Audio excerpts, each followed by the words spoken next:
a strong foundation of Veda to Vastu Shastra. No other Upaveda is having any Upanishad like this.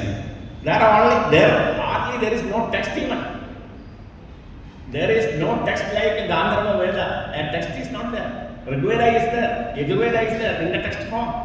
But these are not texts. There are some references and several commentaries, several citations from Vedic scriptures. They make it an anthology and say that this is a Veda. This is an Upaveda. There is no concrete author, a particular author for the text. But here in Vastu Shastra Upanishad, Vipadada is the Maharshi, is the author of the Upanishad, and it is in the form of Vedic text in the Upanishadic form, and that gives very great significance to Vastu Shastra when you compare to other Upavedas. Vastu means the place where gods, men, and other beings reside. Normally in Kerala, we more discuss about Vastu in the context of Tantra Shastra text. You know that Chena Sambhuripat, who wrote the Tantra Samuchayam, one big portion of that text is not hearing that it is Tantra, but the Tantra can happen only when you have a temple. So the construction of the temple is very, very, very significant, and that play a great role in the entire text. So Vastu means the place where gods, men, and other beings reside. Vasati iti Vastu. This is the definition given in Shastra, and Vidya means knowledge. So, thus Vastu Vidya means knowledge of residing places, which includes construction and allied matters, that which make possible for a comfortable living. Thus, the term Vastu Vidya or Vastu Shastra can be translated as the science of building or construction or building technology rather. It deals with town planning, building constructions, making of furniture, and vehicle, etc. All these come under Vastu. Nowadays, people think that only some construction deals with brick and other things, cement and mortar. I think people think that that is Vastu. No. Even to make a mobile like this, there is Vastu. Everything is Vastu. If you want a toy, there is a Vastu. There is a Vastu Purusha inside. Our Krishna Nambudiri sir will give more beautifully how it should be presented in what we call in traditional style of presenting it. So, it deals with town planning, building construction, making of furniture and vehicles, everything, etc. Everything in the world as per Vastu Shastra possesses its Vastu. It is well accepted that Vastu Vidya is the traditional science of India for all constructions. So the Sthapatyaveda gradually, by the end of the 5th century, as I told you earlier, from 1st century to 5th century, there is a period of all the Upavedas and all those things and even Upanishads. After that, you see a paradigm shift in expressions of terms, scientific terms, in all Shastras. That happened in Vastu Shastra also. Vastu Shastra, even the name Vastu Shastra was coined in that way. And this word Vastu we cannot see in Vedas. There you can see only Sthapatyaveda. But Vastu was coined afterwards. And it is well accepted that Vastu Vidya is the traditional science of India for all constructions.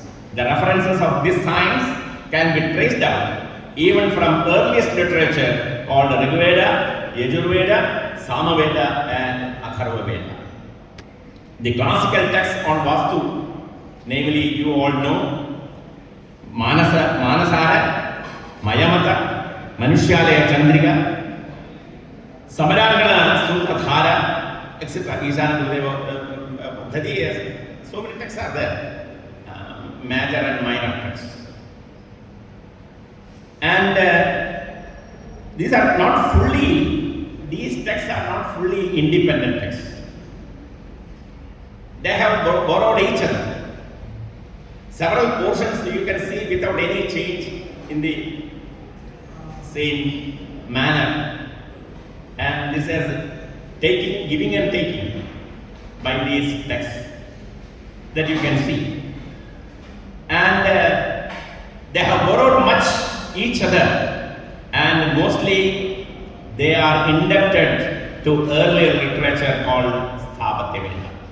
So formerly it was known as Sthapatyaveda, and gradually when it became Vastu, even though name has changed, the entire spirit of Sthapatyaveda has been imbibed by the followers, by the later rishis and the authors of the text on Vastu Shastra, and they started writing such wonderful books.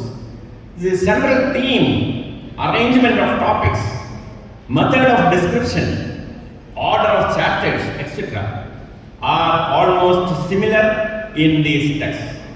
The latter pure literatures like Vishnu Dharmottara Purana, even in Puranas, even in Mahabharata and Ramayana, you can see several, especially in Mahabharata, there is a wonderful chapters and chapters. They give detail. Nobody is doing any serious research in such fields. See, after the victory, Mahabharata Yuddha, Yudhishthira constructed a very beautiful capital, and that construction was explained very beautifully. You can see abundant information, the knowledge of Vastuvidya from those things. Mahabharata, it is more than 1 lakh and 40,000 of shlokas. Such a bruhat one. It is 8 times that Iliad and Odyssey put together. The Greek great epic. So with this, we know very well that in our Ramayana and Mahabharata epics, and there are 18 Puranas, including Srimad Bhagavata Purana, 18 Puranas, and 108 Upapuranas, hundreds of Dharma Shastra texts. As I told you earlier, there are several Tantra Shastra texts. In all these places you can see beautiful descriptions and a detailed scientific account of Vastu Shastra. The central theme, so the texts like Vishnu Dharmottara Purana and various other Puranas, Agamas, if you, as students I want to tell you, there is a great center of French government.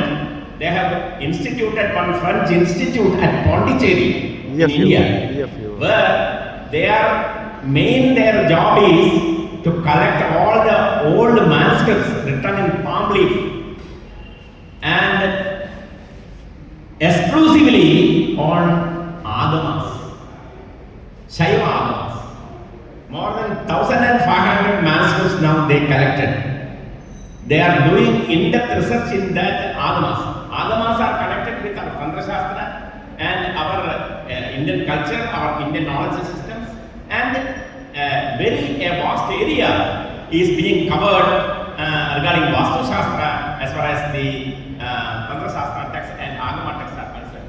So these texts, our old texts, should be taken into consideration, and our Vastu Vidya Pratishthan should continue or rather initiate, so to say, launch some very serious projects where Government of India is ready to give sufficient grant for those things.